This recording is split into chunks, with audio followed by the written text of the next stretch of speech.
Olá a todos, direto aqui do Chalé da Praça 15, esse monumento histórico e gastronômico de Porto Alegre, com mais de 100 anos de história, está iniciando mais um Papo Aberto. E neste programa tenho o prazer de entrevistar um dos maiores jornalistas esportivos do Rio Grande do Sul. Ele que, além de jornalista esportivo, é apresentador e músico também, hein? Vamos conversar com ele, Nando Gross. Nando, prazer tê-lo aqui em nosso programa Papo Aberto, a gente fazer esse bate-papo aí, esse papo aberto, né? Aqui Obrigado. Direto do Chalé da Praça 15. Já tá bonito hoje, né? Um sol brilhando, é sempre bom a gente voltar aqui na Praça 15, né? Dar uma olhada no mercado e ver como a gente precisa melhorar, né? Como a gente precisa dar uma ajeitada, né? No visual, olhar, a gente vê aqueles vidros assim, meio aqui, né? O nosso centro, eu vejo que há uma preocupação agora do novo prefeito em falar em revitalização do centro e coisas assim. Passa também por, né, aqueles patrimônios que a gente já existe, né? Claro. Não só trazer novas construções, e como prefeito eu vejo que está muito envolvido, mas também patrimônios históricos como o mercado e outros prédios lindos que a gente tem por aqui, a própria Prefeitura de Porto Alegre. Né? A gente deixar mais aprazível, né, o centro aqui de Porto Alegre. Cara, tu sabia que o chalé surgiu em 1855 e desde 2011 foi e ainda é um dos redutos preferidos de artistas, intelectuais, políticos. E dentre eles o nosso poeta Mário Quintana, que era frequentador aqui do Chalé da Praça 15. E desde 2001, a família Simonetti, que administra o chalé aí, a tradicional família do ramo de restaurantes, né, da capital, e que serve, cara, o mais variado buffet do centro de Porto Alegre, tá? Pratos sensacionais, à la carte, lanches, petiscos, drinks, e aquele choppzinho gelado aí no final da tarde pro happy hour aí, é aqui no Chalé da Praça 15. É verdade. E ainda com tudo isso, ainda tem agora um espaço climatizado, né, onde lá nos almoçamos hoje, lá no espaço climatizado, e espaço para eventos, cara. Quem quiser conhecer o Chalé da Praça 15 e fazer o seu evento da empresa, enfim, seu evento particular aqui, entre em contato aqui com o Chalé da Praça 15, ó, 3212-1236. Ou acesse o site aí, www.chaledapraça15.com.br e faça a sua reserva. Devidas apresentações e merchan, quem é o jornalista, comentarista e músico Nando Gross? Quem é complicado, né? Eu me autodefinir, né? Eu não sei, né? Eu sou uma pessoa que não, digamos assim, que não tenha traçado muito assim meu plano de futuro nunca, né? Eu fui acontecendo aos poucos, né? Eu queria ir para cá, daqui a pouco a vida me empurrou para outro lado, eu fui, né? Então eu nunca fui um bom planejador de futuro, planejador de carreira e tal, mas eu sou bem satisfeito com o meu trabalho, com o que eu já fiz, com o que eu faço, com o que eu ainda tenho por fazer, mas especialmente por coisas que a gente construiu, né, no trabalho de jornalismo. Eu sou um cara bastante realizado, né, nesse aspecto. Mas eu vivo o meu tempo, né? Como diria Drummond, né? O tempo presente, a vida presente, né? Os homens presentes, né? Essa é a minha vida. O cara que vem, no meu tempo tinha tal coisa, toca uma música que o sujeito adora, no meu tempo, não, meu tempo de 15, meu tempo de 30, de 40, hoje é meu tempo de 5, 9, em maio já estou fazendo 60, né? E vamos lá, vamos tocando, né? Mas eu me defino assim, cara, como um cara que não planejou nada, que as coisas foram acontecendo e que tenta fazer da melhor forma possível, né? Sempre agregando, né? Não sou... Eu acho que se eu fosse do ramo do direito, fosse ser advogado de conflitos, eu ia ser o rei do acordo. Do acordo. Né? Eu gosto de mediar conflitos, né? Eu já fiz várias vezes isso, né? Às vezes as pessoas me acham, não, vai pro conflito, Não, eu defendo às vezes meu grupo, né? Se eu tenho um grupo, eu defendo uma causa, eu defendo o bom jornalismo, né? Sendo meu trabalho. Agora, de forma nenhuma sou intransigente, de forma nenhuma, né, sou um modelo fechado, né, mas o jornalismo hoje a gente tem que discutir muita coisa. É verdade, tem muita coisa né? a ser feita, né? Há uma diferença grande entre, né, liberdade de imprensa, liberdade de empresa, né? São coisas diferentes, né? nem sempre essa visão, né, que a sociedade tem da imprensa, e nós não temos uma boa imagem. Essa é a verdade. Digo nós, você é jornalista, sou jornalista, não é uma boa imagem. Agora, quem constrói a imagem é a própria instituição, a imprensa. A imprensa já, enquanto editorial, assim, de vida, né, porque às vezes a imprensa ela é a condução que está lá em cima, então vale, né, a opinião do grupo, né, e o jornalista lá embaixo, ele não tem às vezes essa opinião. Né? Então tu vai ver fatos históricos onde a imprensa foi mal. Nós vamos pegar, por exemplo, o golpe de 64, a imprensa quase que unanimemente apoiou aquele golpe. Convocou a sociedade civil para aquele golpe. Porque aquele foi um golpe liderado pelos militares, mas feito pela sociedade civil. Né? O Juremir tem um livro sobre isso que é muito bom, né? Sim. Muito interessante, quem gosta de conhecer a história. Mas ali a imprensa se posicionou errado. E em outros momentos da história, a imprensa assumiu um jeito. Eu não vejo nenhum problema em vários países, democracias, né? Os Estados Unidos é assim, tu sabe quem o New York Times apoia, quem o fulano de tal apoia. Agora, o colunista, ele tem a sua visão, né? O artigo que está sendo escrito, os caras... Tu não tem que necessariamente, pelo editorial do jornal, pela família que detém o jornal, apoiar uma determinada ideia. O veículo como um todo não tem que ser militante daquela ideia. Ele está se posicionando, olha, esse veículo, através dos seus donos, apoia a candidatura do fulano de tal. E vai, através dos seus editoriais, se manifestar. Agora, tu obrigar que o colunista, que todo mundo... Né, siga a mesma linha, siga a mesma linha, forma de pensar. Que não ouça o né? contraditório, que só coloque aquela ideia ali naquele veículo. Aí tu está fazendo com que um fiscal da Secretaria da Fazenda tenha que fraudar documentos. É o que estão pedindo para os jornalistas fazer, entendeu? Que eles não façam bem o seu trabalho. Tu está pedindo para um cara dar uma receita falsa, um médico, entendeu? E isso é o que estão pedindo para os jornalistas fazer. Então isso tem que ser discutido. E aí a democracia vai para o saco, né? Tá complicado. Aí né, acabou, tá porque complicado. daí o dono do jornal edita, olha, eu quero que tu siga esta mesma linha, eu quero que tu publique isso aqui. E o jornalista que não concorda, não tem a mesma opinião política dele, a mesma visão política dele, vai ter, ou ele se sujeita a seguir aquele editorial, aquela regra, aquela linha editorial daquele jornal, aquele meio de comunicação, rádio, TV, jornal, enfim, ou ele salta fora, né? Então, pô, a gente complicado, né? Eu tenho muitos anos em jornalismo, a gente sempre anda, né, dentro sabendo. Tu conhece a empresa que tu trabalha, tu sabe o que ela pensa e tal, e não há problema nisso, entendeu? Mas é que de uns 3, 4 anos pra cá, a coisa pegou. Se rasgou ética, respeito profissional, tudo. Então, sabe, filho, uma coisa assim que virou uma milícia. E a imprensa, Exatamente. se ela age assim, o que a gente tem, qualquer estudo que tu faça hoje de rede social e de veículo de comunicação, nós estamos num veículo, por exemplo, de comunicação, né, que é uma das coisas, que é uma das febres atuais, que é o podcast. Né, que está onde? Na internet. Que é uma plataforma que tu pega e a gente se comunica com o pessoal, não precisamos de veículo nenhum. Aqui tu é um outsider, tu é dono do teu veículo e tu te comunica. Né? Então, só que o que pode acontecer hoje no Twitter, no Facebook e tal, das fake news, né? Muitas fake news, isso aí é uma coisa, já está provado por estudo que uma fake news, o que ela afeta, depois que ela se torna verdade, 60% das pessoas não sabem que aquilo era mentira, depois que tu desmentiu ela. Apenas 40% toma conhecimento, o resto comprou aquela causa e ela continua, nunca mais ela passa a ser uma verdade absoluta. É um horror. É um horror isso. Então, o que tu imagina que o jornalista vai ser? Pô, a figura do jornalista, né, é fundamental. Né? Por isso que a gente é média, meios de comunicação. Nós temos que fazer mediação. O jornalista vai filtrar, vai apurar. Né?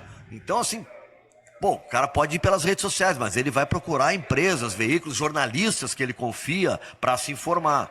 Essa é a visão que tu pode fortalecer dos jornalistas em meio a todo esse caos. Agora, quando o veículo começa a agir igual, né, essas milícias de fake news e coisa assim, o próprio veículo começa a fazer parte disso, aí é complicado. E é o que eu vejo muitas vezes que está acontecendo hoje. Nando, ainda sobre jornalismo, né? Hoje em dia todo mundo se acha jornalista, né? Com rede social aí, né? Que eu acho que a rede social ela veio dar vez e voz aí até a pessoas que pelo amor de Deus, pessoas assim, da Constituição ignorantes, idiotas, né?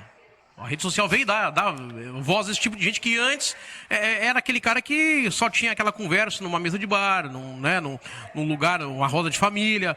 E hoje não, hoje ele vai para a internet e ele despeja todo tipo de besteirol lá na internet, todo tipo de mentiras, fake news, né? Mas, ô Elvis, Né? eu tô vendo ministros fazendo isso. Sim, claro. Coisas que só eu imaginei que se diria em roda de bar. Ou nem em roda de bar, eu não digo, tá? Mas eu tô vendo ministros, eu vejo presidente da República dizer coisas que em festa de família eu não digo. Então, tão terrível que é. Presidente? Eu não tô falando em palavrão, tô falando em Absurdos, racismo, homofobia, exato, deboche de exato. pessoas com deficiência, Exato. né? Deboche de pessoas que morrem. Eu tô falando de Imitando coisa alguém séria. morrendo de Covid. Eu tô falando dele, de ministros e um monte Claro. de gente que eu não sabia que existia. A família Weintraub, essa aí eu não sabia que existia. É um mais louco que o outro, com todo respeito, entendeu? Então, podem ser, agora, não pode ser ministro da Educação um sujeito desse. Não pode ser ministro da Educação. Então é isso que eu estou Absurdo, dizendo. né? Se num alto escalão tu tá vendo que isso está acontecendo, tu vai imaginar que vou exigir que na rede social a gente tenha um filtro, isso, aquilo. Não, por isso que eu estou dizendo. Tu sabe quando tu vai na rede social ouvir alguém que é jornalista, ou quando tu vai ouvir um cara para dar risada. Não é que nem que ele seja humorista. Sim, Né? claro. É outro termo aí que tu usou que eu não quero usar. Pode pensar, olha quanta bobagem esse sujeito vai lá e dá-lhe risada. Caras que viraram meme, e através de virarem meme, né, virarem caricatura, comédia, que estouram. Cara, e é do jogo. Tem gente ganhando dinheiro com isso, é legítimo. O cara viu, pô, eu tenho um lado que eu nem sabia que os caras estão debochando desse meu lado, eu posso potencializar ele. Posso ganhar dinheiro com isso Ganhar aí. dinheiro com ele, quer dizer. Se o cara não está sendo desonesto, se não está ofendendo Claro. ninguém, Claro, claro. vai em frente, Claro. vai em frente. A gente não é, como enquanto jornalista, dono de...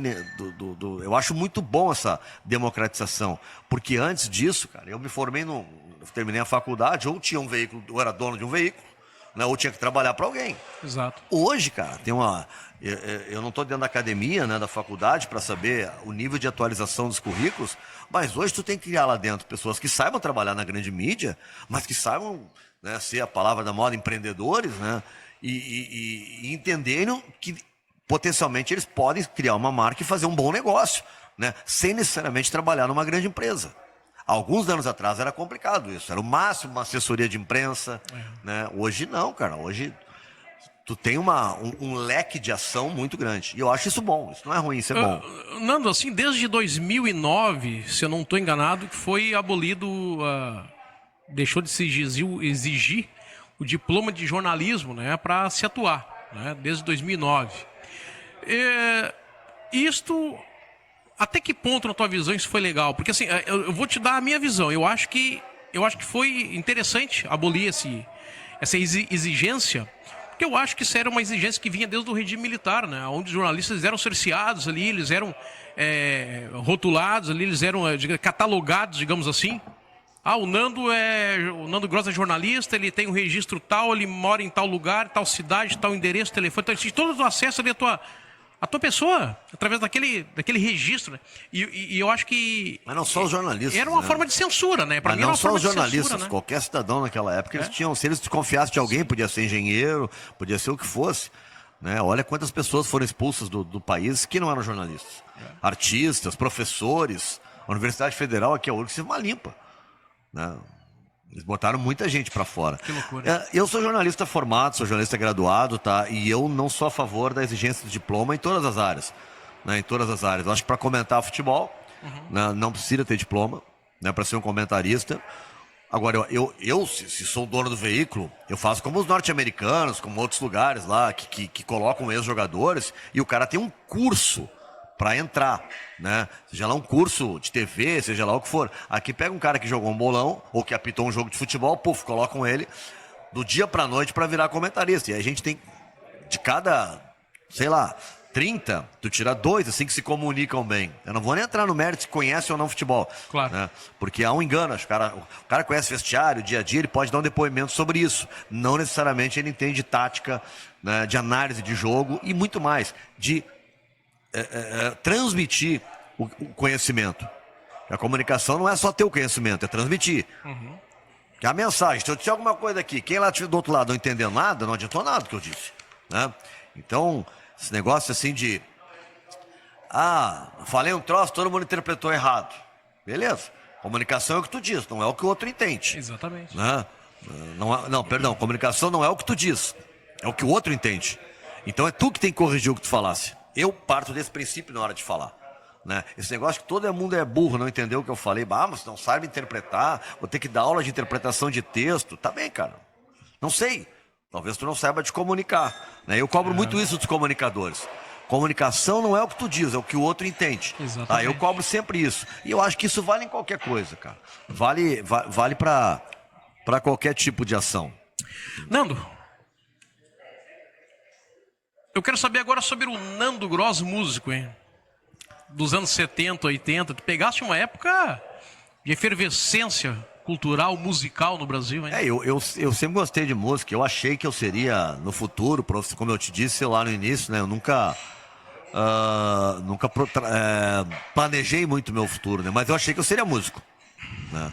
E fui músico durante muitos anos, mas eu não fui o que eu achei que ia ser, um popstar, um músico de sucesso. Até parecido com o Mark Knopfler, cara, agora. Porra, isso é uma honra, né? Uma vez o Claudinho Pereira viu um show da minha banda e disse, pô, tem uma pegada de Dire Straits. Grande Claudinho, agora tu me fala isso, né? Disse, pô, tá bem, né? Tá bem. Mas tu pegaste a época boa, né, Nando? Não, eu 70, 80, mas né? eu toquei em 70, 70 eu tava aprendendo, mas em 80 foi a minha geração, né? Que época de ouro pra toquei a musicalidade. O Bar Opinião, toquei muitos anos, né? Muitos anos, acho que ninguém tocou mais no Opinião do que eu. Até hoje, pode fazer um scout. Ninguém tocou mais do que eu no Bar Opinião. É o tempo que o rock dominava os palcos, né? A guitarra, poxa, hoje em dia... Não, e assim, a Porto Alegre tinha uma efervescência muito grande, né? De shows, de música ao vivo, a Cidade Baixa, o Bonfim, outros lugares muito grandes, né? Ao mesmo tempo, há um problema dos anos 80, que é a ditadura do rock, tá? O rock veio forte, só que todos os projetos alternativos ou eram rock e não tiveram mais espaço na mídia. Então uma galera de alta qualidade, aqui em Porto Alegre um monte de músico, cara, que era para ser famoso nacionalmente, ficou meio que para trás, por conta dessa ditadura. Alguns saíram daqui e conseguiram seu espaço. A Adriana Calcanhoto, por exemplo, uma compositora de alto nível, respeitadíssima. Mas se ela ficasse aqui, talvez tinha sido escanteada, como o Nelson Coelho de Castro, né? O próprio Ney Lisboa, que é sensacional. Né? Bebeto Alves. Os caras que são gênios, fazem muito sucesso aqui. Eu não estou dizendo que eles são menores. Eu estou falando em termos de visibilidade. Sim, de visibilidade, né? claro. Em questão de qualidade, não. Sim. Falo em termos de visibilidade, eles seriam muito maiores não fosse a ditadura que se impôs do rock. A própria Rádio Ipanema, que antes era Bandeirantes FM, quando surge, ela tinha aqui no Bonfim o programa Noite Alta com Mauro Borba, né? E rodava tudo, cara. Era música alternativa que rodava tudo, desde o gaúcho, regional, né? Desde do samba. Era eclético, né? Era eclético, do reggae. Aí daqui a pouco veio, né, o conceito que era rock, as grandes gravadoras, Ariola, RGE, começaram a mandar, né? E todas mandavam rodar a mesma música. A Ipanema rodava outras músicas do disco. Então, ela se diferenciava por isso, mas era rádio rock. Era rádio rock, né? E aí tu não tinha mais espaço pro resto. Não tinha mais espaço. E aqui tá falando jornalista, não é o músico, né? Falando jornalista que gosta de música e que viveu esse cenário todo. E eu vi, cara, um movimento fortíssimo que tinha em Porto Alegre, Giba Giba, Nelson, Bebeto, Ney, Vitor Ramil, meu Deus, antes teve os irmãos Ramil, né? Cleiton e Cledir, né? E aí, daqui a pouco, aquilo meio que ficou escanteado, ficou uma coisa mais de gueto, né? E começa uma outra realidade.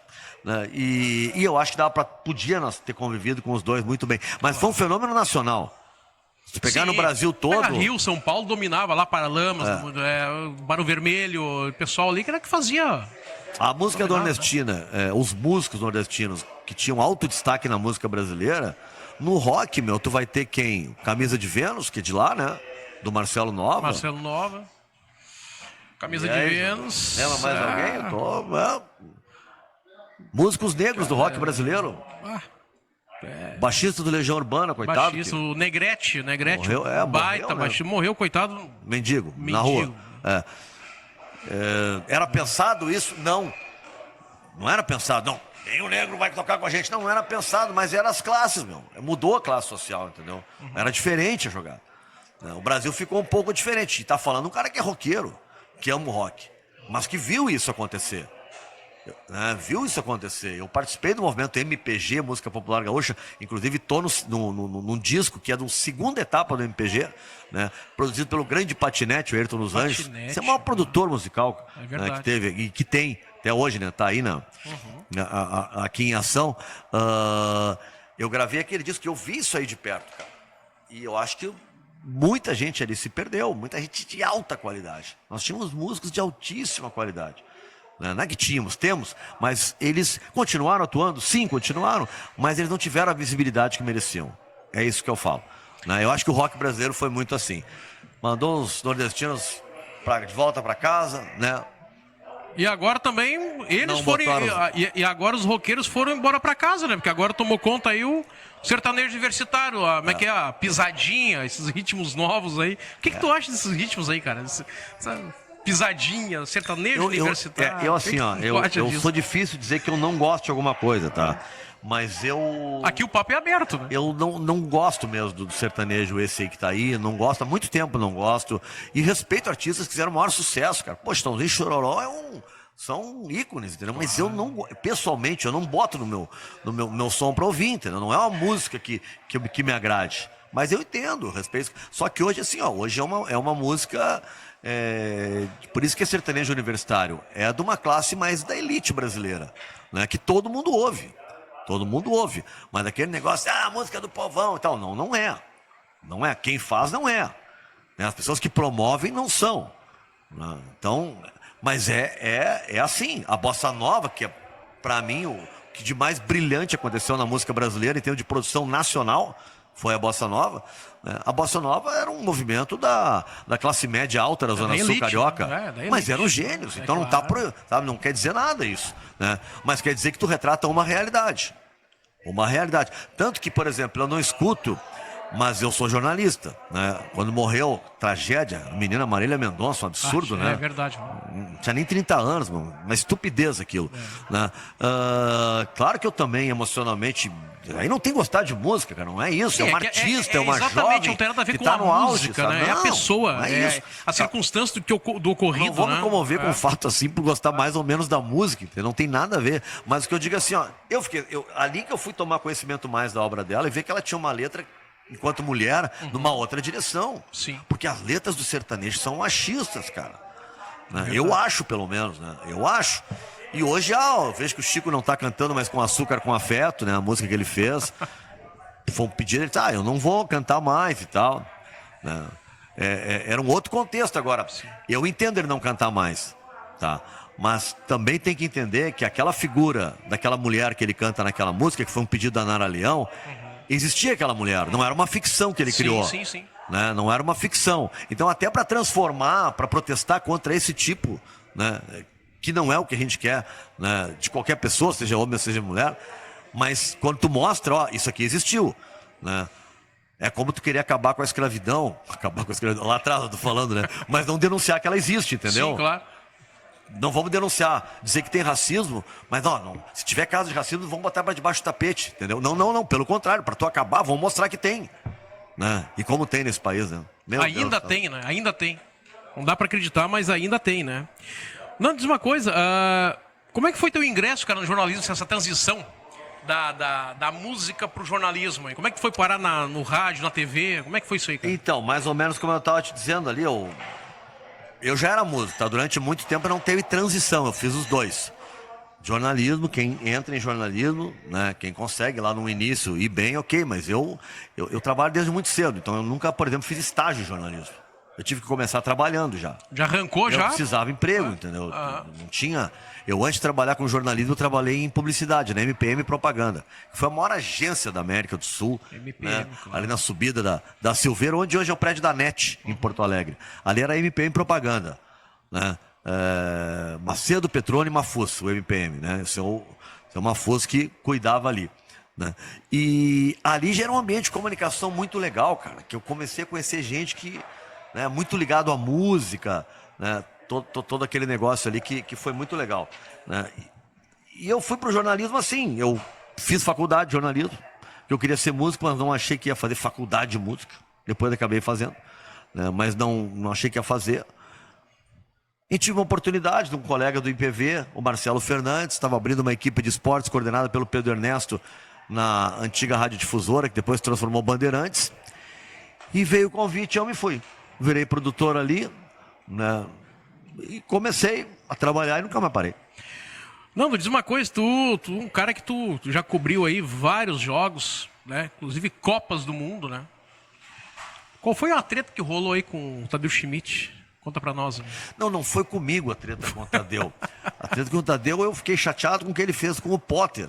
Com o Potter. O Potter era fã dele. E eu também, assim, o Tadeu é um cara que tem uma marca importante na televisão. Claro. Né? Foi um cara que mexeu na televisão. E o Potter foi fazer uma entrevista com ele.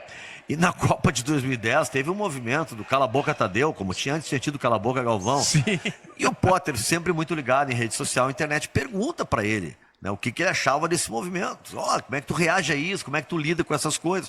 Cara, ele se emputeceu porque eu não tô aqui para falar sobre isso, e não sei o que, bababá. Começou a xingar o Potter, cara, e a gritar na sala lá onde estava lá o pessoal. Fez uma cena, né? Fez uma cena, daí foi aquela decepção, né? Convidaram ele a se retirar e tal. Depois veio uma menina, produtora da Globo, lá pediu desculpas, né?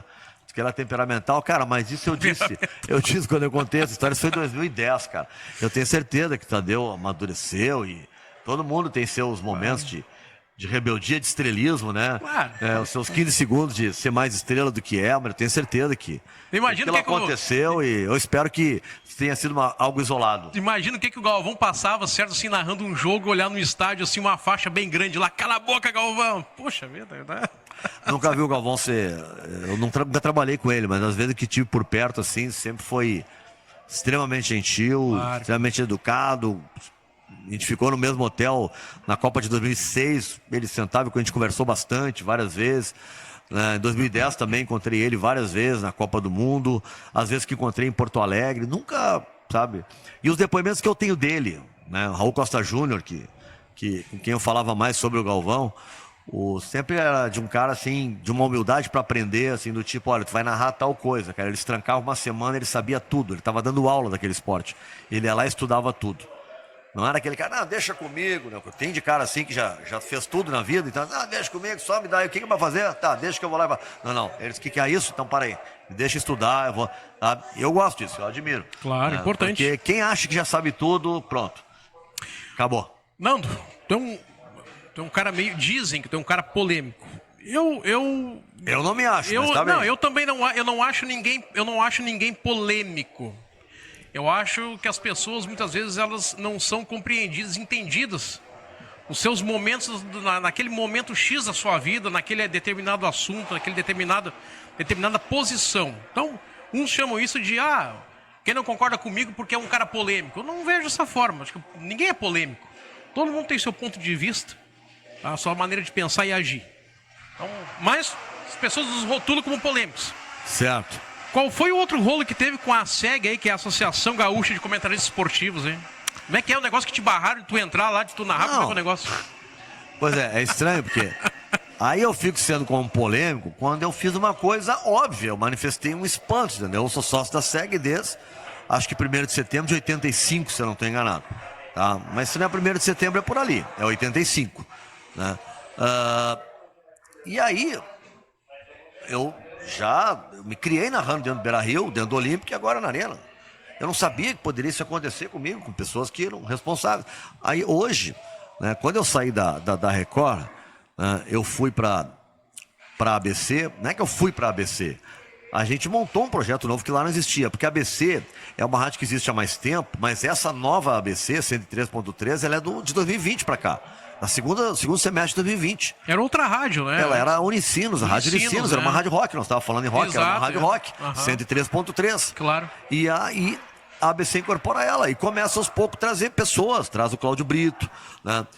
E eu vejo um espaço para conversar, converso com o JP, o João Paulo Guzmão, né?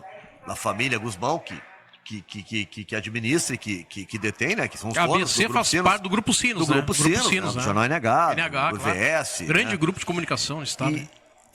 E a gente começa em 1º de fevereiro de 2021 a cobrir a dupla Grenal, os jogos da dupla Grenal. Daniel Oliveira foi para lá com a gente, narrador, né?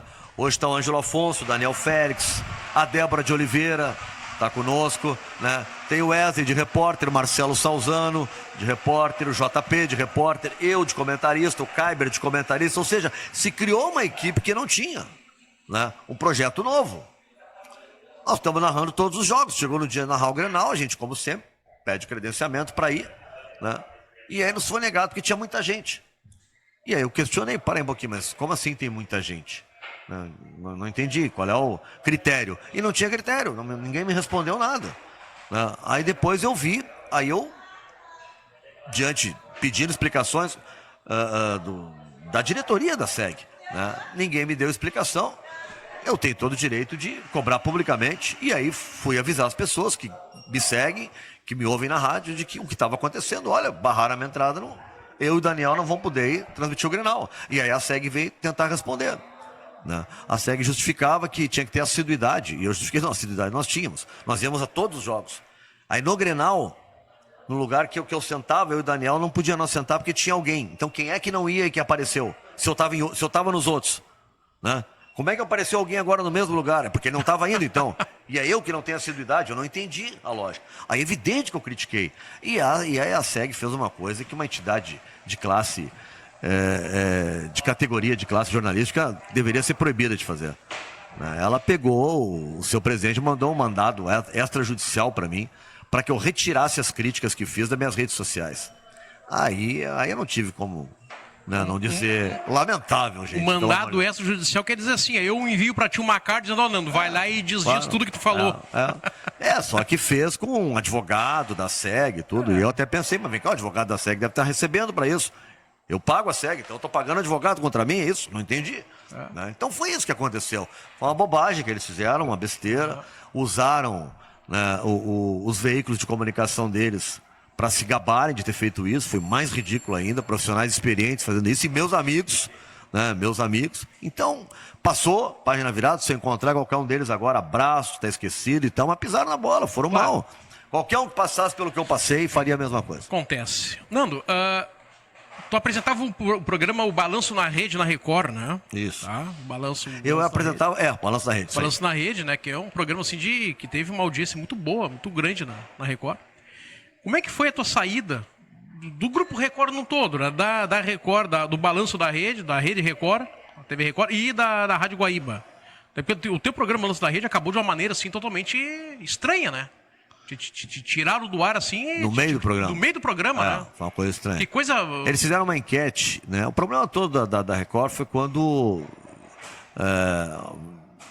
lá em cima houve uma orientação de fechar com a candidatura Bolsonaro, já com a candidatura, antes mesmo de qualquer coisa. Entrou a política na Entrou a política, E aí tem aqueles caras que querem agradar o chefe mais do que o normal, sabe? São mais realistas do que o rei. Sim. E o cara aqui de Porto Alegre, né? Que é quem manda no Grupo Record aqui, que é o Sidney Costa, o diretor-presidente do Correio do Povo, né? Ele é 30 vezes mais bolsonarista que o Bolsonaro, né? 30 vezes mais. E aí ele passou a patrulhar o mundo, começou a comandar tudo, entendeu? E isso foi para todas as instâncias. Rádio, TV e jornal. No jornal, eu era um colunista, na TV eu era apresentador, mas na rádio eu era gerente, entendeu? E eu disse para eles, gente, para fazer essa falsificação de documentos que vocês querem aqui, né, para não dizer nada mais, que é censurar pessoas, criar matérias fake contra determinadas pessoas, se é para fazer isso... tem que botar outra pessoa, não vai ser eu. Aqui, enquanto eu tiver o meu nome gerente de jornalismo, eu não vou autorizar isso. Então eles foram autorizando censura, isso. Mas eu fui tentando, mas eu era um empecilho, né? E quando eles puderam, né, eu disse para eles, eu não vou me demitir. Nós estamos numa pandemia e eu não vou me demitir. E também não vou rasgar meu diploma. Sabe? Não vou vender minha alma ao diabo. Jogar tua ética no lixo. Não vou fazer isso. Eu tenho meus filhos, tenho minha família, tenho as pessoas que eu construí uma carreira não para isso. Comigo, senão não vão fazer isso. Eu achei uma falta de respeito. Sabe? Pedi para fazer uma campanha fake contra o prefeito Nelson Marquesan, porque naquele momento as igrejas estavam fechadas. Mas estavam fechadas no mundo inteiro, gente. Não era cool, não é porque o Marquesan queria fechar as igrejas. Estavam fechadas no mundo inteiro. Eu não estou aqui para discutir a atuação do prefeito. Não, mas parem um pouquinho. O jornalista não tem que fazer isso. Se eles achavam que estava errado, dá pau, dá um discurso, agora criar matéria contra. Não. Empurrar um impeachment ridículo, goela abaixo. Tá chegando uma aguinha para nós aqui, à pode vontade, chegar. Não, isso de jeito nenhum eu poderia aceitar. Agradecer mais uma vez aí o Chalé da Praça 15 aí, que nos cede o espaço aqui, agora com a aguinha aí. Esse aqui é de São Lourenço. O nosso São Lourenço, nosso gerente Lúcio aqui, que está nos atendendo aqui, rapaz. Olha só. Muito bom. Então só para... E aí foi segue isso, o baile, Nando, fica à vontade. E aí eu saí da rádio, daí Lúcio, depois veio muito a TV obrigado, e o jornal. Da TV é engraçado, cara. Olha o nível de falta de respeito. Os caras fizeram uma enquete, ia ter o Grenal em Porto Alegre, e o Marquesan autorizou a realização do Grenal. O Grenal não seria em Porto Alegre não podia ter jogo, ele autorizou o Grenal. O Grenal seria talvez em Gravataí, ou seria talvez em Caxias, ele autorizou o Grenal, sem público, mas o Grenal é Porto Alegre. E o comércio estava fechado, né? E aí ia começar o Balanço da Rede, eles inventaram uma enquete, não disseram que eu tinha um voto obrigatório numa opção, não, ninguém me disse isso, me botaram no ar do nada e disse, olha, não. Aí o Samuel Vettori, coitado, também não sabia, né? Querido Samuel, não tem nada a ver com isso. Nando, a enquete é a seguinte, é justo o futebol voltar e o comércio continuar fechado? Chovendo agora. Olha, caiu uma chuvinha no centro de Porto Alegre aí, ó. Porto Alegre. Típica chuva de verão, né? Bem forte. Eu respondi, olha, antes de mim tinha falado o presidente Cid Lojas, a presidente acho que da Federação. Simone Leite, né? Simone Leite. Acho que o Paulo Verin tinha falado também. Bom, e os dois tinham dito, olha, talvez abrir do futebol já seja um início, né? Para que daqui a pouco também se abra o comércio, é positiva a medida. Eu disse a mesma coisa. Disse, olha, não é questão de ser justo, mas eu acho que voltando ao futebol, né, pode ajudar para que o comércio... Né? Bom, enfim, eu não dei a resposta que eles queriam, né, que não era justo. Vem o chefe de reportagem ao lado aqui, né? Não importa quem era. Não, vem cá. E eu no ar, a câmera fechada. No ar, né? Tudo no ao vivo ali. Tudo ao vivo, cara. O que eu faço, meu filho? Não, vem aqui. Tô no ar, meu filho. Aí cortam pro Samuel, que tá na outra câmera, me puxam. Não vai ter o balanço. Como assim não vai ter, cara? Então, não vai ter mais. Retiraram e nunca mais. Teve programa hoje, eu acho que até tem com o Felipe, né? O Felipe Bueno. Até tem, mas completamente diferente do que era. Loucura, cara. Assim no ar, assim, chegaram ali, pá, ó, sai fora, tira o Nando.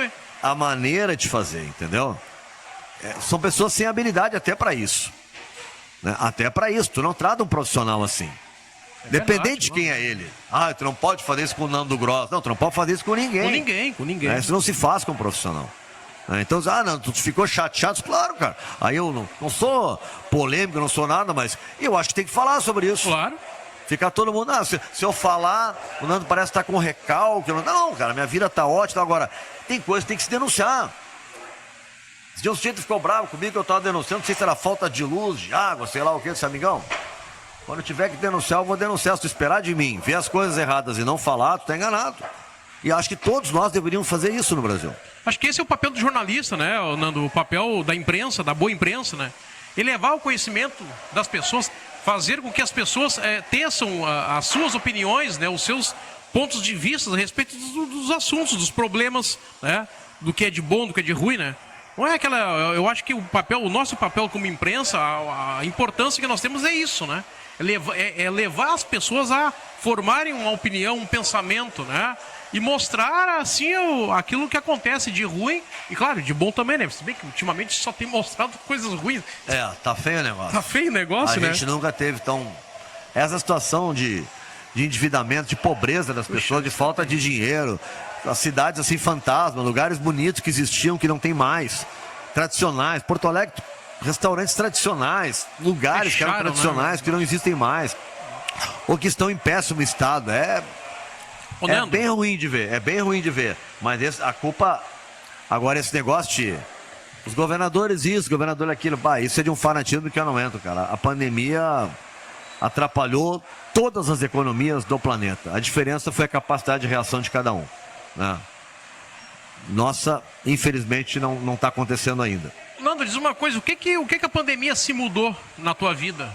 Tudo, cara. Eu em 2020 eu me deprimi muito, cara. É mesmo, é? Sim, porque acabou tudo, entendeu? Eu saí, eu nunca fiquei, eu trabalho online, no auge da pandemia eu nunca fiz, porque eu estava na rádio, tinha TV, né? Eu tinha que sair, a TV ao vivo, então eu saía de casa todos os dias. E eu saía e via tudo fechado, as ruas esvaziadas. Eu estava acostumado a sair antes de um horário cheio de gente na rua. Uma multidão de gente, eu não via ninguém.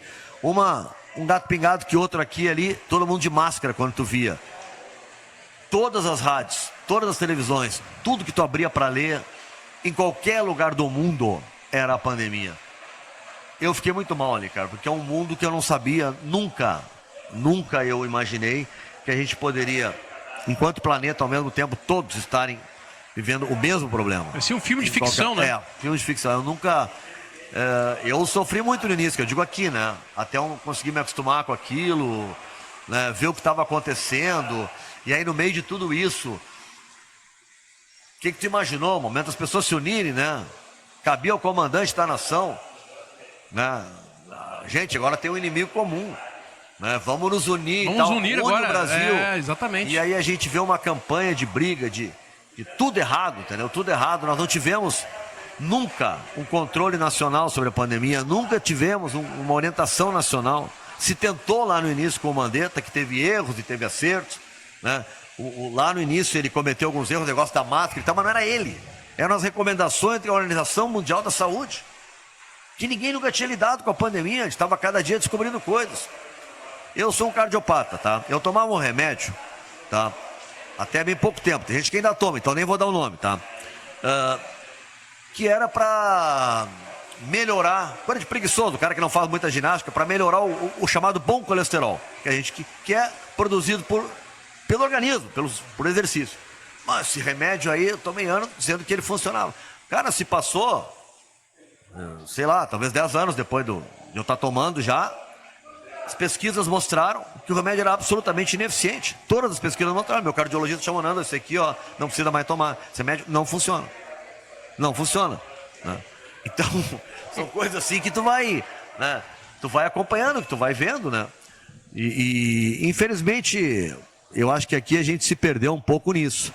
Mas afetou a vida de todo mundo, cara. Eu, financeiramente, a minha vida mudou completamente, não há dúvida disso, né? Para trabalhar, mudou tudo. Claro, e a gente foi tentando se reinventar. A gente descobriu o podcast, né? A gente já tinha muita gente que há muito tempo já tinha entendido a linguagem de internet, já está há mais tempo trabalhando com isso. Lives, esse enfim, pessoal largou na frente, né? Até na questão de saber equipamento, saber como lidar com as coisas, né? Mas eu acho que, ao mesmo tempo, o homem se reinventa, né? E a gente está se reinventando. Em meio a tudo isso, eu acho que a gente está se reinventando. E está cada um buscando o seu espaço, né? Cada um está buscando o seu espaço dentro do meio dessa confusão. Se os governos ajudarem, né? Seria uma boa, né? Seria uma boa. Tu já te vacinou, Nando? 3 doses, né? As 3 já. Também já tomei as 3, né? Se eu tivesse a quarta, eu tomava a quarta. Eu me vacino há muitos anos, né? A vacina da gripe eu tomo desde 1995. Sempre me vacinei todo ano da gripe. Tomei vacina de hepatite, tomei vacina de pneumonia, tomei vacina de sarampo, como eu já disse, para viajar. Tive que tomar vacina da febre amarela para viajar. Tenho a vacina. Ô, Nando, assim, a gente vê como assim, as coisas mudam, ninguém reclama. A vacina da febre amarela, quando eu tomei, ela tinha uma validade de 10 anos. Sim. Os cientistas comprovaram recentemente, há uns 3 anos, eu acho, tá? De que uma dose é suficiente. Então a minha vacina só foi revalidada. Eu não precisei tomar a segunda. Né? E aí nós estamos toda hora, os caras, mas essa vacina não foi testada, da Covid eu estou falando agora. Não, gente, é assim. Nós estamos falando de uma vacina que tem 200 anos, que é a vacina da febre amarela. Né? E 10 anos, eu tomei em 2006, 10 anos depois os caras dizem, olha, não precisa mais tomar a segunda dose. Então tem coisas que a medicina vai descobrindo, vai evoluindo, que é do jogo, Nando, que é assim. Nando, assim. Mas a gente vê esses negacionistas nas redes sociais aí, até mesmo, como tu disseste, ministros e tal, o próprio ministro da Saúde, tá lá, a gente sabe que ele não é um negacionista, tu sabe disso. Trabalha lado a lado com o vírus, é uma coisa... olha, eu jamais imaginei ver isso na minha vida, um governo trabalhando lado a lado com o vírus. A gente pensa que vai trabalhar contra o vírus. Não, ele trabalha lado a lado com o vírus, a favor do vírus. Nunca vi uma coisa dessa. Uma coisa, para mim, surreal. Surreal. Mas assim, a questão, né, Nando, do pessoal dos negacionistas, como eu estava dizendo. Muitos que estão nas redes sociais falando contra a vacina e tal, todos eles, a maioria deles, se vacinaram no passado. Claro. Né? Eu sou da geração dos 80. Eu já nasci tomando vacina. É vacina em tudo, para todo tipo de... Não, esse é um discurso onde o auditório está lotado só pelo pessoal da empresa, só da firma. Só sempre. Porque eles mesmos tomam, todo mundo toma vacina. Todo mundo. O povo brasileiro é um dos povos do mundo todo que mais aderiu à vacina. Da América Latina é o povo que mais aderiu à vacina. Tá? E eu diria que de toda a América, os Estados Unidos, acho que 50% aderiu, não quero dizer bobagem, né? Mas de adesão à vacina, o povo brasileiro, ninguém. Na América, ninguém teve mais adesão à vacina do que o povo brasileiro. Então, é um discurso meio vazio. Porque até quem defende a tese já se vacinou. Mas aí é que tá. O cara pode ser Não quero usar uma expressão forte, mas o cara pode Fica ser à vontade, tudo, o papo é aberto. o cara pode ser um idiota, entendeu? Mas ele, tipo, o Donald Trump, né, é um cara que, pô, ele foi um guru dessa gente toda que tá aí.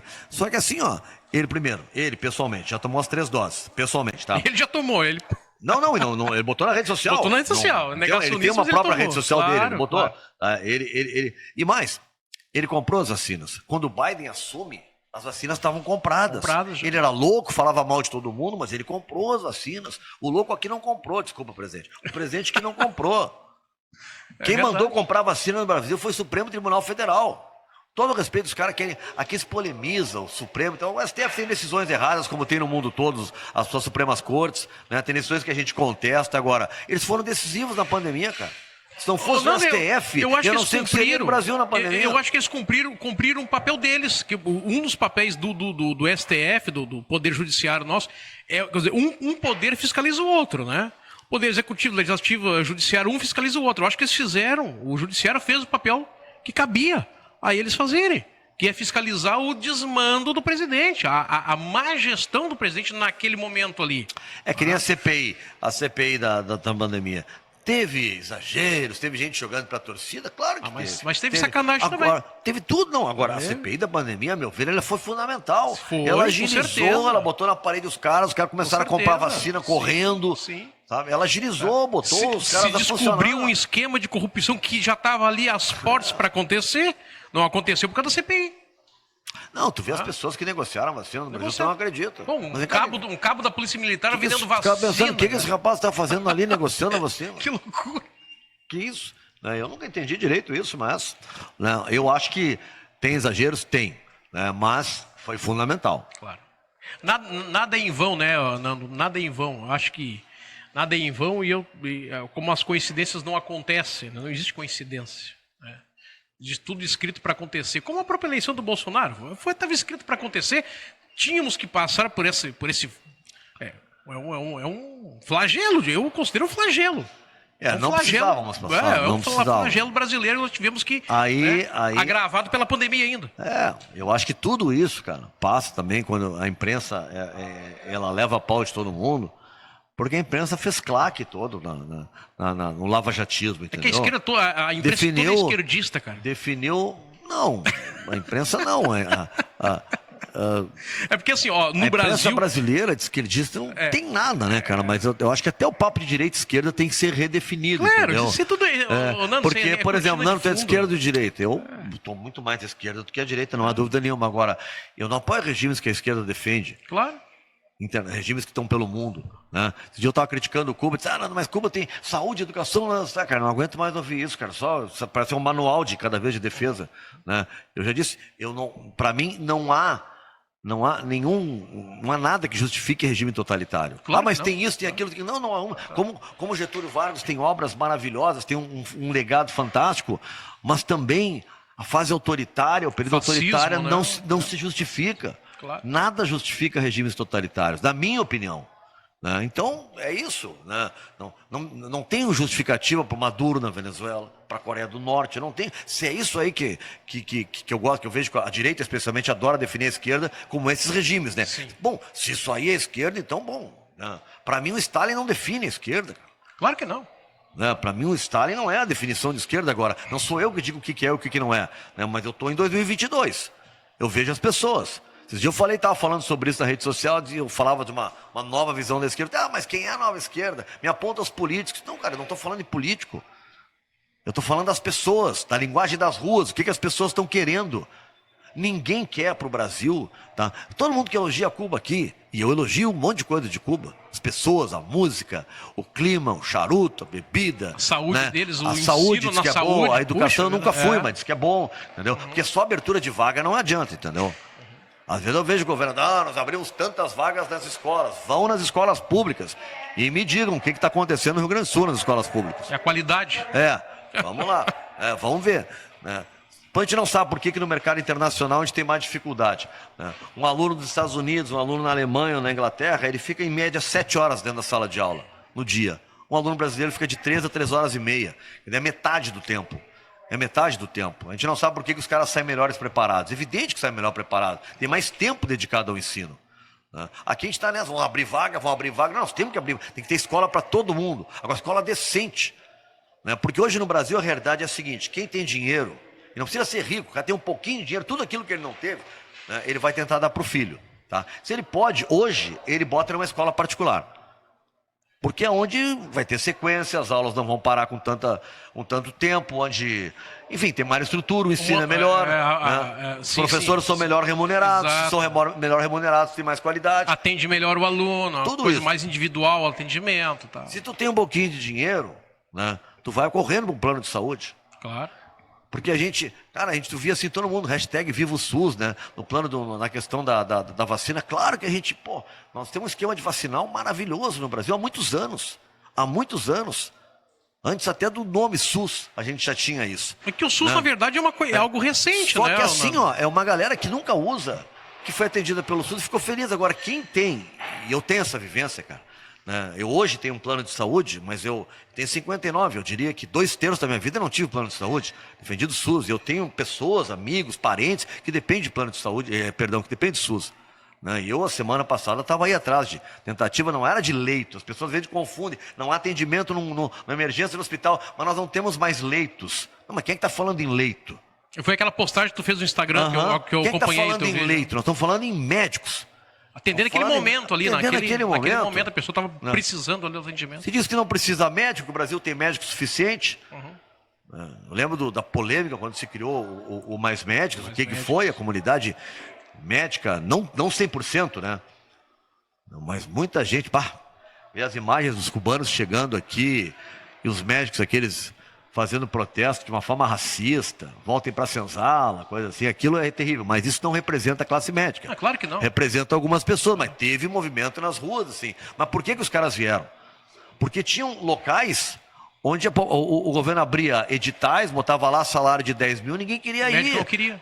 Então tinham várias cidades, mais de 300 cidades do Brasil, que não tinha nenhum médico.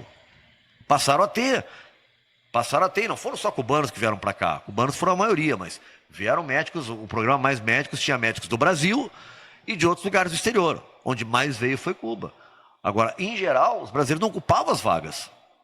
Então foi um protesto contra as vagas que eles não queriam ocupar, uma coisa meio maluca, né? Mas tudo isso para nós falar do SUS, né? Para dizer do SUS, quem tem um pouquinho de dinheiro, vai para um plano de saúde. Quem tem um pouquinho de dinheiro, bota a criança na escola particular, né? Então esse tipo de situação é o Estado falido. Porque tu paga imposto sobre tudo, sobre a água que a gente está bebendo, né? Sobre o programa que a gente está fazendo, sobre o celular que tu comprou, né? Teu imposto de renda no final do ano, tu tem que ir lá fazer o acerto, né? E o que o imposto tem que te dar? Isso, né? E, e no final a gente se pergunta, e o retorno disso?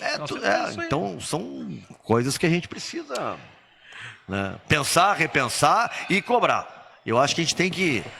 Esse negócio de ficar quieto, não gosto de falar, não gosto de meter em política, não precisa meter em política. Os caras acham que falar de política é se meter com político ou com partido. Exatamente. Não, fazer política, meu amigo, é se indignar com o que tu acha que está errado e denunciar isso, tu está fazendo política. Não é necessariamente se filiar a um partido, gostar desse ou daquele candidato, não é isso. Eu acho que as pessoas têm que... Tu achas que hoje o povo brasileiro perdeu aquela capacidade de se indignar com as coisas, assim? Porque nós tínhamos isso aí, por exemplo, eu me lembro dos anos 90, né? Os caras pintados, né? Com o qual eu vivi aquela época com intensidade. Parece que naquela época, até os anos 90, parece que o povo tinha... Aquela juventude daquela época, principalmente os jovens, né, tinha aquela capacidade, aquela vontade de se rebelar contra o sistema, um sistema corrupto, né, e tal. E tanto é que tiraram o Collor, né, fizeram o impeachment do Collor, foram para as ruas, tudo. O Collor pediu para sair com camiseta branca e verde e amarela, eles foram com camiseta preta para a rua ali, ele viu que perdeu o poder, né. Tu achas que hoje a gente se acomodou, a nossa geração hoje, e nós já um pouquinho mais passados, nos acomodamos aí e não temos mais aquela capacidade assim de mobilizar movimentos assim de grande porte para exigir a troca de um político, a troca de um gestor? Acho que a gente perdeu um pouco isso aí. Não, eu discordo de ti, cara. Eu acho que 2018, por exemplo, é uma capacidade de indignação. As pessoas só elegem o Bolsonaro por estarem indignadas com o PT. Com o PT. Agora, é um outro movimento, não é um movimento da juventude, né? Mas é um movimento de uma galera que estava, de repente, escondida, que estava meio abafada, né? Não se manifestava muito e que viu um espaço no Bolsonaro para se manifestar. E aquilo foi um mega movimento que está até hoje vivo aí. Isso não Né? seria A eleição motivado? dele, a eleição do Bolsonaro é uma eleição de uma indignação contra o PT, né? Agora, a indignação contra o Collor, cara, também uma indignação midiática, cara. Brizola denunciou isso na época, né? Eu, naquela época, eu tava lá, fora Collor, entendeu? Mas hoje, mais adulto, avaliando, que tinha de interesse em jogo ali, o que nós participamos né? Que nós, sabe? Os outros presidentes fizeram coisa até muito pior. Queriam dividir mais. O Collor foi um marquesano na Câmara de Vereadores, aqui com todo... Desculpa, Marquesão. Marquesano não tem fraude nenhuma, não tem nenhuma acusação de corrupção. Claro, eu estou dizendo em relacionamento. Sim. Ele não tinha bom relacionamento com o Congresso, como a Dilma não tinha. Né? O Marquesano tinha um péssimo relacionamento com a Câmara de Vereadores. Um pouco do temperamento dele. Né? Mas, por favor, né? Não quero nem comparar Marquesano com o Collor, peço até desculpa aí, ó. O prefeito, que o Collor tem processo que não acaba mais. E Marquesano não tem nada disso. Sim, tá? Ele está comparando o estilo de. Exatamente. De governar, o apoio junto aos parlamentares. Sim. Ele não tinha, né? O Collor na época não tinha nenhum. Como a Dilma teve impeachment, porque não teve nenhum apoio. Cara, o caso do Lula no mensalão é muito mais grave que o caso da Dilma, não dá nem para comparar. Mas o Lula teve habilidade para negociar. Né? Habilidade, negociou. O Lula é político, soube negociar. O Lula, quando o interesse é para ele, para as coisas assim, ele é um baita de um político. Eu acho que ele falha em ter visão de momentos da história, como quando ele entrega a eleição para o Collor, lá não foi ele, entendeu? Foi uma estratégia do partido. Mas aquela é uma eleição que o Brizola ganharia. E a eleição de 2018 é um erro crasso. Até hoje eu ouço ele dizer que ele, o partido do PT, mas como assim? O PT é quem fez mais votos, é quem tinha aqui para o segundo turno. Tá bem, mas uma eleição em 2 turnos, gente. Uma eleição em 2 turnos. É que nem ganhar o jogo 3-0 o primeiro tempo no jogo. E aí termina o jogo 5-3. Perdeu o jogo. Eleição é 2 turnos. Então tu tem que fazer um cenário do primeiro e projetar o cenário do segundo. Se tu não fizer isso, é burrice. E eu acho que não é que foi burrice, eu acho que foi interesse mesmo, entendeu? Foi interesse. Vou mandar na eleição, vai perder. Né? E foi interesse. Não mudaram de ideia, porque todo mundo sabia. Não existia uma projeção política que desse a possibilidade do Haddad ganhar a eleição do Bolsonaro. É claro. Nenhuma. Claro. Então ali foi um erro estratégico. Né? Quero deixar claro que eu votei no Haddad. Né? O Haddad é um professor, é um cara de nível que eu acho que foi jogado aos leões, às feras, pelo PT e pelo Lula naquele momento, como está sendo feito com a Dilma agora. Só tinha ele no momento para ser jogado. Ficou ruim, ele, porque né? Ficou o Lula mentindo para a população que seria candidato, quando não podia. Né? Mas ele liderava as pesquisas antes do Haddad ser definido como candidato, até então ele liderava as pesquisas. Eu acho que depois assim, que o Lula foi eleito presidente, pela primeira vez, tu pode vir de lá até hoje, todas as pesquisas ele é favorito. Sempre, né? Todas as pesquisas ele é favorito. E assim, as pessoas votam pela realidade, pelo bolso, pela sua vida. Tu vai pegar os 8 anos do governo Lula e lembra como tu vivia naquela época. E pega agora, Exato. As pessoas vão lembrar disso na hora de votar. Esse é um fato. E eu acho que o Brasil tinha que discutir projeto, tá? Quem tem um projeto, todo mundo sabe o que vai fazer e tu vai poder cobrar. Pô, tu não disse que ia fazer e não fez? É o Ciro Gomes. É em quem eu vou votar. Eu acho que ele está caindo de maduro já desde 2018 para ser o presidente do Brasil. Faz tempo que ele vem tentando, né? Mas acho... Né, eu torço muito para que possa ser viabilizado. Por que ninguém fala assim que o Ciro Gomes foi um dos caras que fez o Plano Real, né? Porque se hoje nós temos aí uma... Sim, a transição para o Real, ele era o ministro da Economia. Ele era o ministro Itamar no Plano Real. Ele ajudou a construir o Plano Real.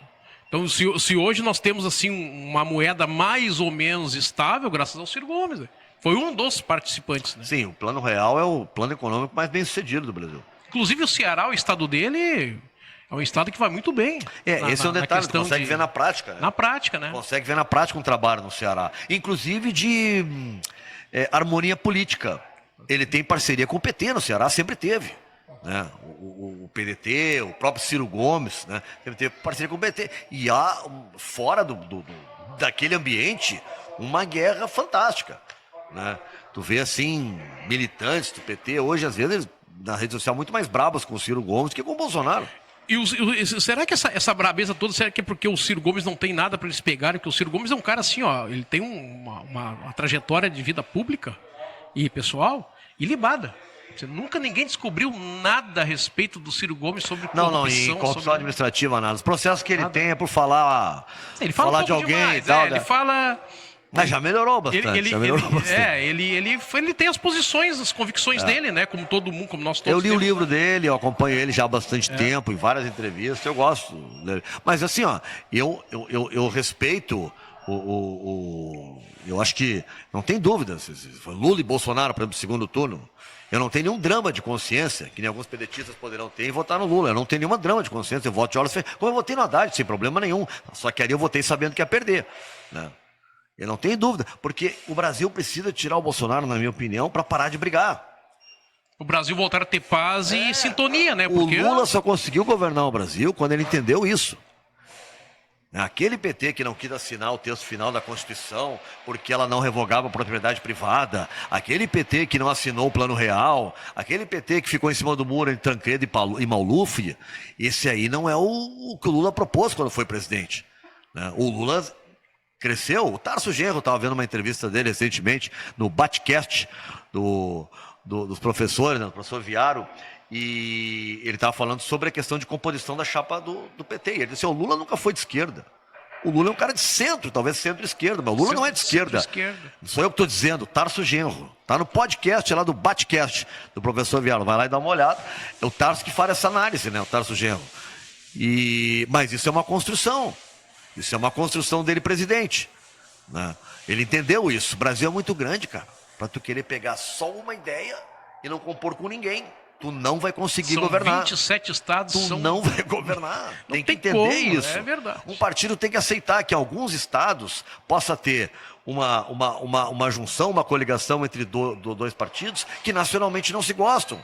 Mas naquele estado, naquela região é viável, ali, é interessante. É viável. Claro. Um partido tem que saber entender isso. Exatamente. Não dá para ficar preso simplesmente a tudo. E para encerrar o papo de política, o Nando Gross, pré-candidato a deputado estadual, hein? Muito obrigado pela oportunidade até de falar nisso, né?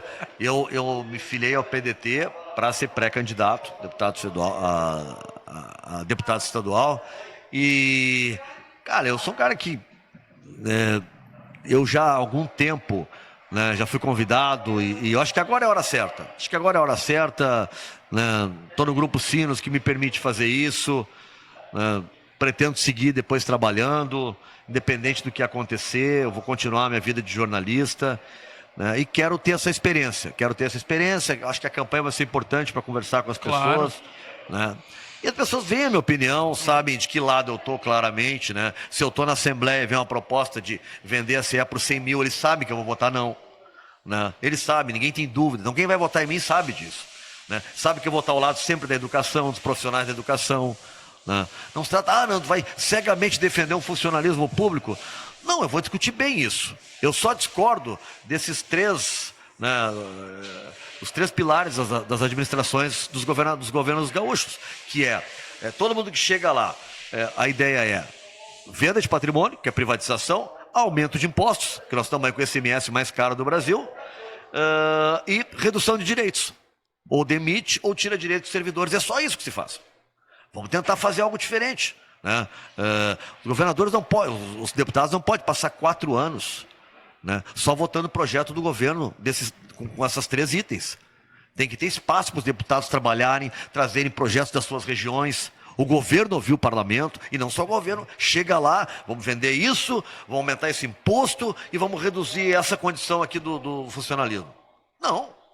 O Brasil não chega a 20%, deve ser em torno de 17%, 18%, o nível de trabalhadores do funcionalismo público empregados na nossa massa trabalhadora. A Noruega é 50%, né? E é o país que tem a melhor qualidade de vida. Então, não é o serviço público, não é o funcionário público o problema brasileiro. Não em termos econômicos, o que ganha o funcionalismo público. Não, não é esse o problema.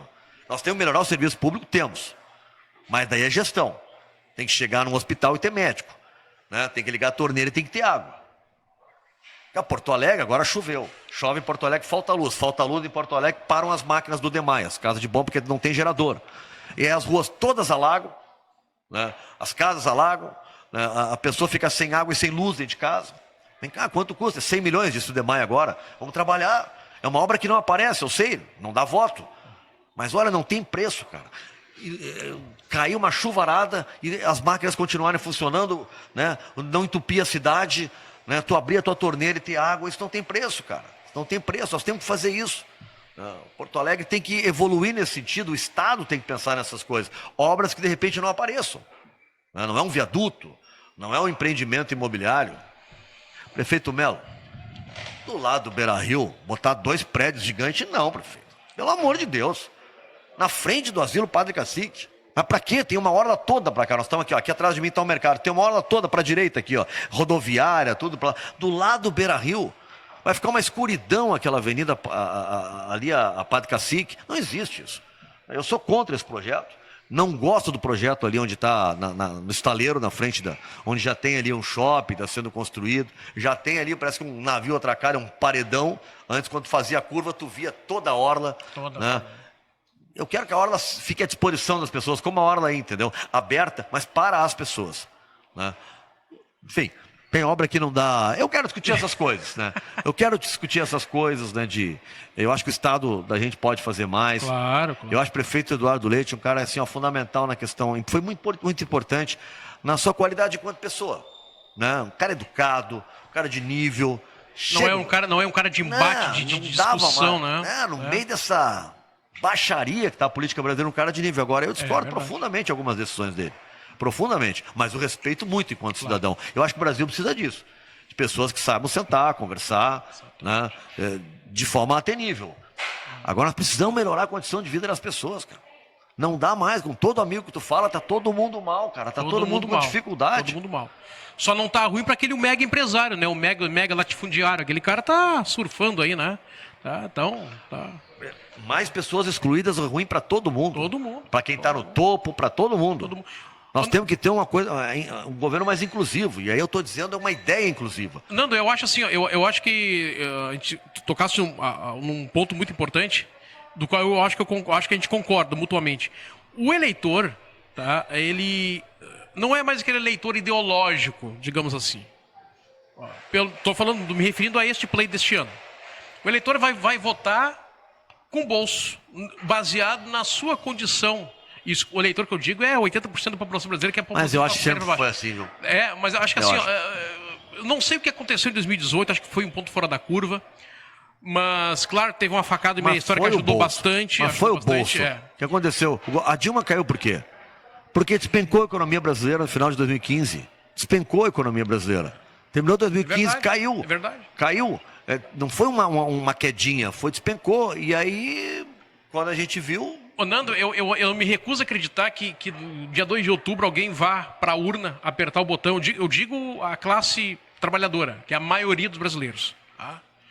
Aquele cara que vai votar, vai apertar o botão da urna, com pensamento em casa de que está faltando gás para cozinhar para os filhos, que está com o aluguel atrasado, que está sem emprego, que está com o documento do carro vencido, que não tem gasolina para botar no veículo para ir trabalhar na segunda-feira. Então, como é que o cara vai votar num cara que busca a reeleição, passando por tudo isso? Como é que alguém vai votar nesse cara? Eu queria entender essa lógica. Eu acho que o eleitor, ele vota baseado na sua condição financeira dentro de casa. Eu sou contra a reeleição, primeira coisa, tá? Eu acho que o presidente tinha que ser só 4 anos no Brasil, porque senão ele governa 13 e o último ano é só a reeleição. Ele governa só 13. Eu sou contra a reeleição.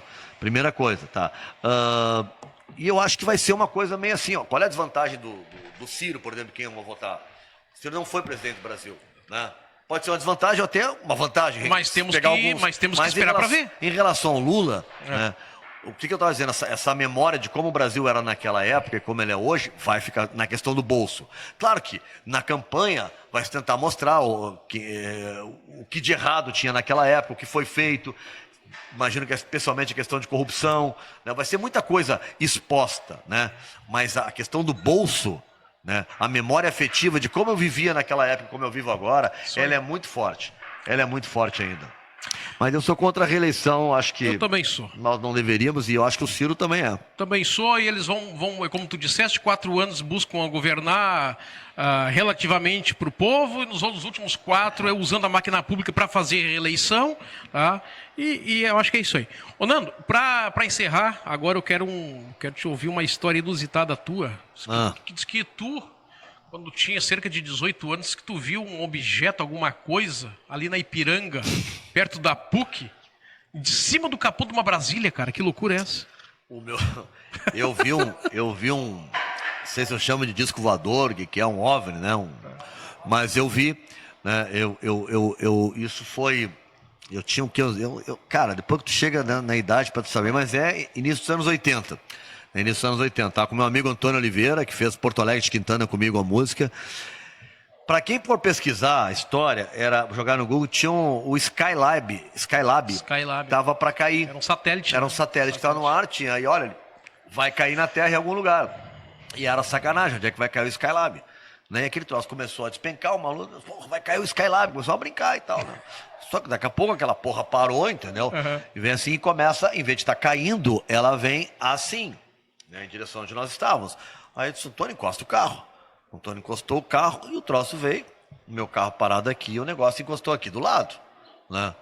E nós ficamos nos observando um bom tempo, né? Era uma espécie de um cone assim, né? Acima, uma rodela, só luzes vermelhas. Eu conto isso, os caras sempre dizem, pô, os caras eram muito colorados, cara. Nossa. Não, como são do futebol, os caras dizem, colorado, não sei o que, não, mas era só luz vermelha, né? E assim, daí duas coisas. Isso foi um sábado à noite. No domingo, eu lembro que no Fantástico, né? Várias pessoas tiveram avistamentos e davam até endereço em Porto Alegre para ir. Quem tivesse visto aqui, deram no Rio de Janeiro, em vários lugares. Eu não fui em lugar nenhum, devia ter ido. E viram o mesmo formato? Cada um descrevia de um jeito, tá? É? E aí foram ouvir ufólogos e tal, e o que eles disseram é que vieram algumas naves-mãe, né? Que ficam em pontos estratégicos e saem as naves de reconhecimento. Sim. Né, para fazer essas variações que seriam as naves menores. Sim. Mas de uma rapidez, de uma agilidade impressionante. Né? E eu vi muito na minha frente, assim, ó, aqui, ó, a uns 10, 15 metros, entendeu? Muito próximo de mim, as armações de teoricamente, imaginando aço, coisas assim, as luzes, né, movimentos, tudo isso aí foi possivelmente identificado. Cara, eu tenho uma gravação, vou te mandar para ti, de 2013, se não estou enganado, de outubro de 2013, em Santo Antônio da Patrulha, minha cidade. Eu avistei, numa madrugada, um sábado, umas luzes bem estranhas aí, só eu vi. E eu gravei, eu tava com a filmadora no carro, e eu gravei 6 minutos. Foram 6 minutos, não foi 6 segundos, 6 minutos de gravação. E eu postei, cara, no meu Facebook, na época, recém tinha feito o Facebook. E no domingo, eu vi no domingo de madrugada, no domingo à tarde eu postei. Na segunda-feira, me liga um coronel da aeronáutica, pedindo para mim retirar, cara, aquele vídeo da minha rede social. Eu nem sabia como é que ele conseguiu meu telefone, porque eu não tinha colocado meu contato na rede social. O cara me liga pediu que eu enviasse para ele o vídeo na íntegra. E tu tiraste da rede social? Eu tirei porque a gente não sabe o que né? Tirei, atendi, foi muito educado comigo esse coronel. E mandei para ele o vídeo. Botei num CD e mandei para ele o vídeo.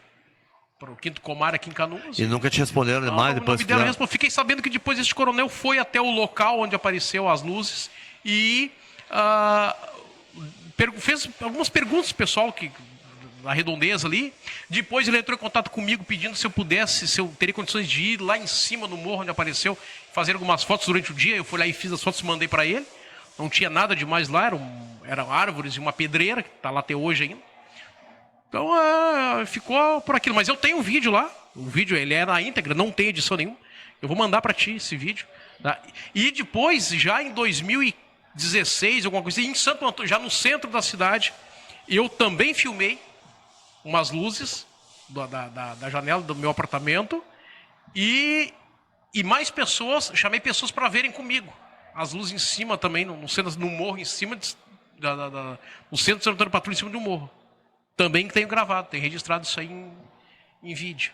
É uma loucura. Eu acho que existe, né, cara? A gente não pode ser tão arrogante de achar que só nós vivemos sozinhos nessa imensidão de universo. É um debate secreto, né? Um debate secreto e... Mas já estão abrindo já, né? Já estão começando a abrir. Eu acho que aos pouquinhos vai se falar mais. Mas tem várias pessoas que já tiveram avistamento, que já viram, né?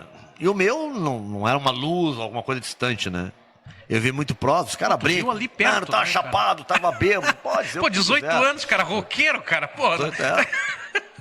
Cara, onde eu me criei, eu fui conhecer e ver pessoas, eu já tinha mais de 18 anos, já era adulto. Uhum. Eu, quando era adolescente, guri, na minha rua, o máximo que tinha, que a gente era um beco sem saída, que a gente morava, era aquela música dos Racionais, né? Que era tomando vinho seco em volta da fogueira. Inverno era bem isso, cara. A gente é adolescente, morava com os pais. Claro, e com o pai, claro. queria ficar na rua com os amigos. Então ficava até lá no final da rua, a gente fazia uma fogueira.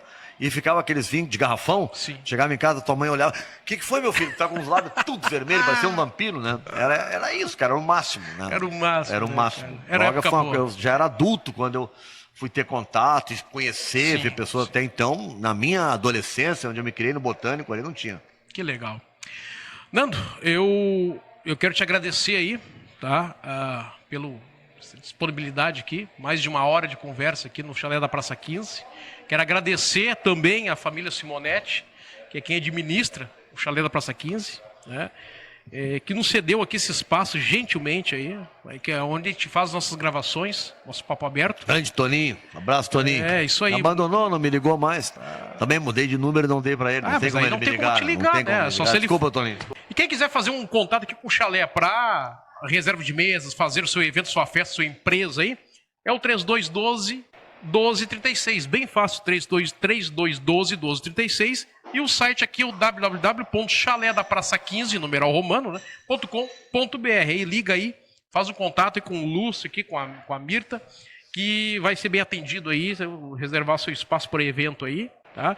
E eu quero agradecer também a você, internauta, que nos acompanhou nesse programa, né? Tivemos a honra de estar aqui com o Nando Gross, este baita cara aqui. Não em tamanho, não em altura, né? Não, mas em tanto coração, assim. em, Sim. em coração, em generosidade, 2 metros né? e meio. Em simplicidade, olha, sensacional. Ele é roqueiro, tá parecido com o Mark Knopfler, né? Oh, Quase parece. boa. Nando, mais uma vez, cara, muito Toca obrigado. guitarra com os cara. dedos também, mais do que Toca com palheta. sem palheta, né? Eu prefiro, não, às vezes eu não uso palheta, mas prefiro mais os dedos, mesmo na guitarra. Então eu e o Mark Knopfler temos algo em comum. Que técnica interessante que o Mark desenvolveu, né, cara? Não é todo mundo que estudou, e ele deve ter feito estudou violão clássico, né, começou estudando violão clássico. Ele disse que perdia muitas palhetas, aí ele resolveu, não, vou tocar sempre, Mas sempre quem perdendo estudou isso aí. violão clássico, assim, que desenvolve essa ideia do clássico, usa muito os dedos. É muito comum. É um dos né? meus preferidos, Mark Knopfler, Dire Straits. Olha, que época, que época que as guitarras dominavam os palcos, hein, cara? Que época de... Mas ele continua criando ainda, tem coisa boa dele. Hein? Muito boa, nossa senhora, o cara é muito bom. Nando, Valeu. mais uma vez. Muito obrigado. Obrigado, tá? Sucesso aí. E este foi o nosso Papo Aberto, direto aqui do Chalé da Praça 15. Até o próximo. Muito obrigado pela audiência. Tchau.